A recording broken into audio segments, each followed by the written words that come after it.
Hello there. Now, if I hadn't made this apparent before, I love Pokemon. As such, it would only make sense that I would end up spurring off from the main games eventually in order to find a more suitable substitute for when I grow bored with the latest release or side game. With thanks to those that also dabble in the space, I would come across many fan games that held the same magic of the main series games, if not doing it better thanks to the flexibility to do as they please with no restriction looming over their shoulders. This leads me on to today's topic, which would be Pokemon Reborn, which was gifted unto us by the likes of Amethyst Lydell, or AM, as they are more commonly known as within the community thanks to their in-game presence. Originally, it had been no more than a role-playing group amongst many under the same name, if not for an extra word to be added onto the end. However, this game brought more than just unique ideas to the forefront of Pokemon fan projects, as with time there would be more titles that walk the same line as it, if not for a couple changes to set them apart. Pokemon Rejuvenation and Pokemon Desolation come to mind most prominently due to the setting and overarching motives for the evil teams of each game, with each becoming more refined as time went along until now at our current day. Not to say these games were perfect though, as Reborn was often caught slacking for having an edgy story or unnecessary amounts of violence, but even then this has been ironed out quite a bit to become more fleshed out so things play out more realistically. At least that has been what I gathered after replaying through the game again after the big overhaul happened that pushed the game to go on past a gate gym leader.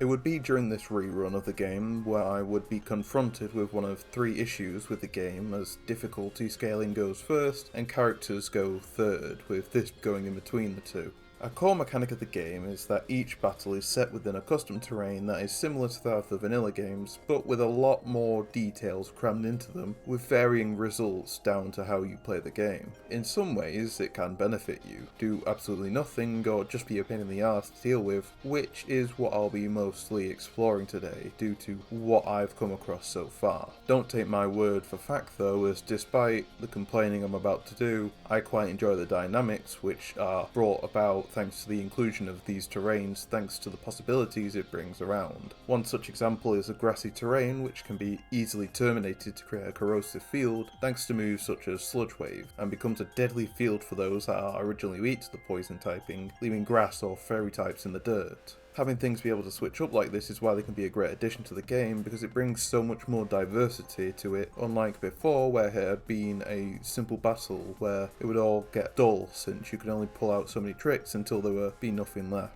With that aside, when playing through Pokemon Reborn, you'll often see that the terrain matches the world around you, so a cave will have a cave field or a crystal cavern field for example. The only exceptions would usually be with gym leaders, as they have special terrains set up in order to maximise their potential or fit the theme of their gym accordingly. So the chess champion has a field effect revolving around chess pieces, with each getting different boosts. That being said, some of these terrains can feel like you have to terminate or change them in order to stand a chance against the gym leader at hand due to how outright powerful it makes their team over your own. Typically I like to cover as many types as possible so half my team can benefit from the effects, but the other half will certainly suffer at the hands of whatever is to come, unless I'm lucky enough to fend them off myself. When it came down to fighting the ice type gym leader, they used a mirror arena field and absolutely decimated my team no matter what I did because of how outrageously powerful they became as a result of the boosted stats, moves and effects. Evasion and accuracy are basically abused to have you near enough locked into using only special moves, because any missed physical attack will knock out a fourth of your health and leave you open to being taken out by her Pokemon soon after. That is if you aren't outsped and one-shot anyways, because the more accurate and evasive her Pokemon are, the more likely to hit a critical hit. This leads me on to my next issue presented by the fields. Obviously, with how specific some of the conditions are to break the field or adapt to it, you will likely need to bring in new Pokemon in order to stand a chance against them, lest you keep banging your head against the wall or burn through a majority of your consumable items instead. With the Mirror Arena, I had drafted in a shiny Weezing I had caught not long before this point to destroy the terrain and knock out the gym leader's first Pokemon using Explosion, but due to the speed difference and strength of the other, I had to constantly restart until the Quick Claw activated. Of course it didn't mean I would win, since I'd barely got further than the first two, so I had no idea to expect going forwards. As such, I had to bank on this 20% chance of the item working, and then hope I would be able to play around the rest of her team without losing, lest I do it all again, which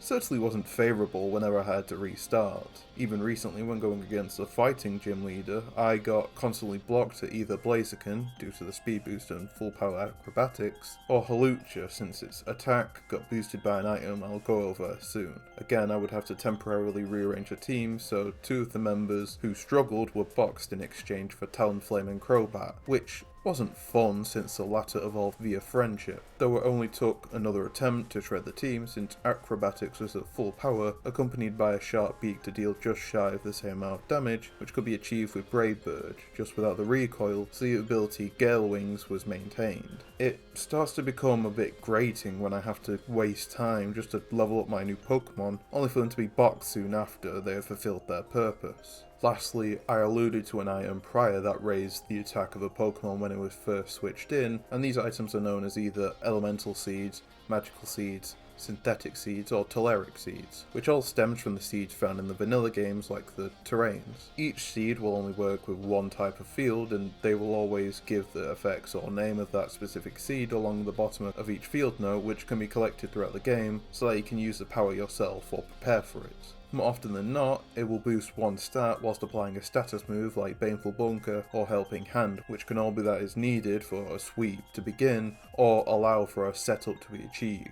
That being said, you won't want to use them willy-nilly due to the scarcity of the item themselves, and even then it could prove pointless to some Pokemon due to their stats or the opponent at hand. More often than not, your opponent will benefit whilst you yourself have to play catch-up to take them out quickly, or start the effect so you don't become neutralised yourself, but you'll likely get plenty of training down due to how frequently the seeds are used during boss battles. When you bring it all back around, I don't necessarily hate the concept, or a majority of the fields that get used, as some of them are really cool, such as the chess one I mentioned earlier, that basically assigns a chess piece to each member of your party, with each gaining their own separate boosts. It made the gym leader a fair bit easier since my Jellicent gained more defense and helped clear a majority of the gym's Pokemon, whilst my Shiinotic got a priority spore to put them all to sleep in the meantime. It just happens to be that a lot of the other fields become an unfair ground of trial and error since the Pokemon get boosted to a degree that makes it hard to counter unless you shuffle the usual characters around. Originally, when I first picked up the game, I was a lot worse and basically had a full box of replacement Pokemon that I would have trained up to deal with a specific gym leader, but now I'm barely crossing over 2 lines in the PC, so either I became a better tactician or Am made the game easier. Perhaps we should just consider the first idea though. Before I sign off, I want to confirm with you all that I will be covering the Moomin video made on myself, because it is filled to the brim with nonsense not found within videos I have discussed that cover myself previously. I hope to make an example out of this guy and for the goons that surround him to listen to it too, because from what I've seen, it was just as bad as when I last saw it, and thankfully now I'll be able to break it down more consistently since the videos are all public.